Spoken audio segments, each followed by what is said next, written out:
kansa era muri mu nteeseganya naye ate era eddwaliro lyatadde akatambi kitegeeza waliwo obutanatuukibwako wakati.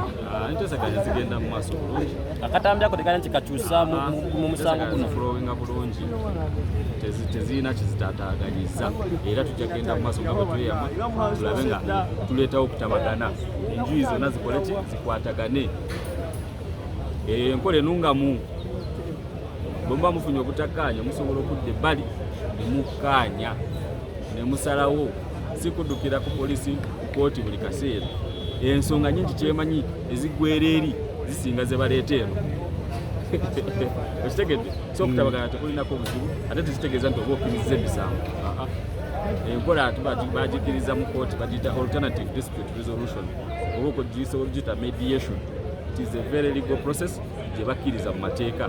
Bwe tutuuka mu kooti era ne kooti yo yennyini esobola babuuza musobola okuddako ebbali ne muteesaganya, tekitegeeza nti ate guba gukusinza nti oba ogukkiriza nedda, just kuteekawo embeera nti tusobola okumala emisango amangu. Kati olaba omusango twali konsayiringa guli twagumalira mu nnaku bbeka, nnaku bbiri, naye nga kooti ye ejja kutwala emyezi nga 6 nga tenakola ki, nga tenagumala. So olaba nti eri method ey'okumalawo obukuubagano ba disputes esinga eya kooti.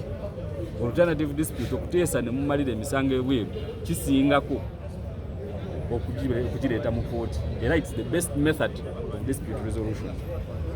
Council, omulundi ogwasembayo client wo nga bamutwala kyeraliikiriza abantu tebamutwalira mu ordinary process gye tumanyi, ekyo kyava ku ki? Nga bwe tubagambye nti leero tuleetewo empisa era tukubaganyiza abantu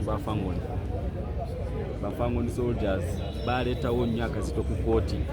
Olunaku luli okumugyawo amangu bamutwalewa ebizafa balaba nti embeera yali egenda evamu abaana nga bagenda bava mu mbeera basobola okutuusa obulabe ku muntu yenna oba okulwanira ku kooti, ekitali kya bugunjufu era ne tukivumirira.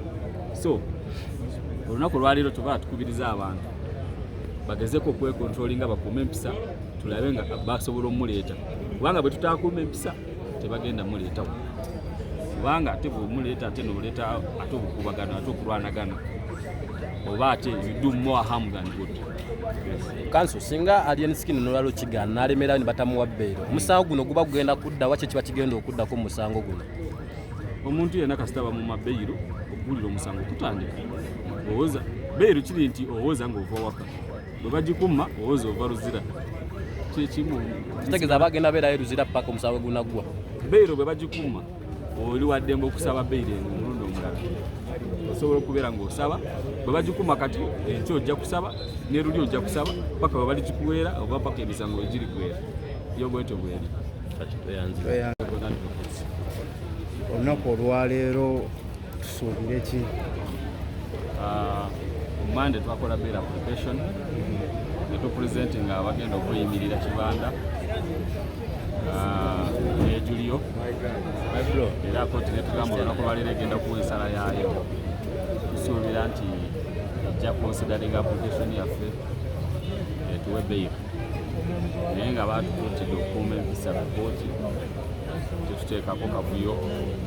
Abaana ba Fango ntubakubiriza tebajjula nnyo wano ku kooti, abamu basigale eyo kooti bwenaaba mutadde ajja kujja oba mugenda wa oba mugenda katikati oba Nambola oba mugenda Lugogo cricket oval, naye nga wano ku kooti tetwetaagawo kavuyo, tetwetaagawo kuteekako embeera ey'obunkenke. Tubeere bakakamu tulinde kooti kyenaasalawo, tukuume empisa nga bwe tulindirira kooti kyegenda okusalirawo. Yes. Council, tunuire ku misango ebiri egivunaanyibwa alien skin. Omusango gwasooka eyawaaba mwagamba ya withdrawing, kooti negamba nti asooka aleete original statement. Olunaku olwaleero mugireese okubanga omusango gwo gugalwawo. Original statement yateekebwako ku fayiro era bweri leero yaleetebwa si ku withdrawing naye ku kutabagana, reconciliation. Bakkiriza kooti ekkiriza abantu okusobola okuhandolinga ensonga zaabwe out of court, ebweru wa kooti.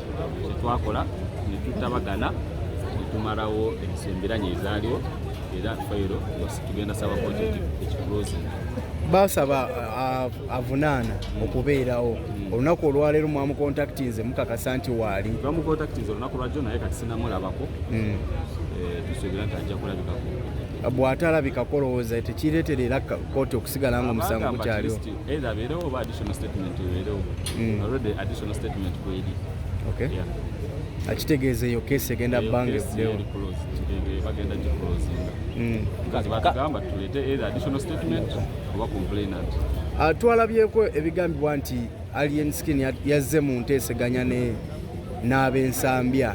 How true is that? Ng'ate oluvannyuma yagamba omuzango twatandikawo enteeseganya zikyagenda mu maaso. Omuntu bwadda mu nteeseganya n'omuntu ng'omusango agweganye tekiraga nti yaguzza. Mu nteeseganya mwennyini musobola okunnyonnyolegana nti tewali ali mu nsobi nemukkaanya oba n'okugamba oba ndi mu nsobi nemukkaanyiza eyo musobola okukkaanya kyonna kye muba musazeewo era bakikkiriza bulungi mu mateeka nti bwe muba mu kooti musooke mulabe nga musobola okugonjoola ensonga